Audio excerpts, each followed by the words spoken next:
You dey threaten me with hellfire. Now me you dey threaten with hellfire. Say when I die, where I go go? When I die, where I go go? When they never born you, where you dey? When they never born you, where you dey?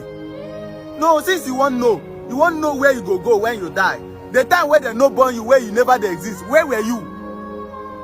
Now they care so much for irrelevant stuff where you don't even need them.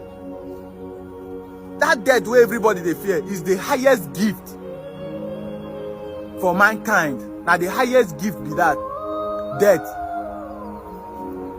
You don't know. Okay, you don't know. But you won't know where you go when you die.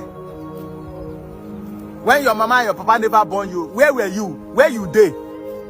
Now that same place where you been dey when they never born you, now there you go when you die. You no go know where you dey. You automatically cease to exist.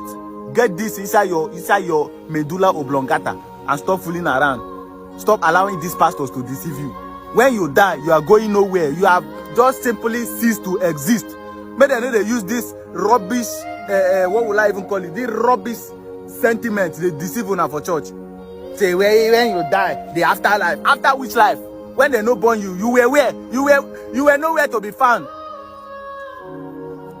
If you die, you have simply ceased to exist. You have disappeared. In fact, you are gone. You have disappeared. Nowhere. You know they go heaven. You know they go hellfire. You know they go anywhere. You have simply ceased to exist. Unlike other animals where you they kill chop. Unlike fowl. Unlike goat. Unlike cows where you they kill. Once you kill them, chop them, they have ceased to exist. Same thing with you. No difference. The mumu.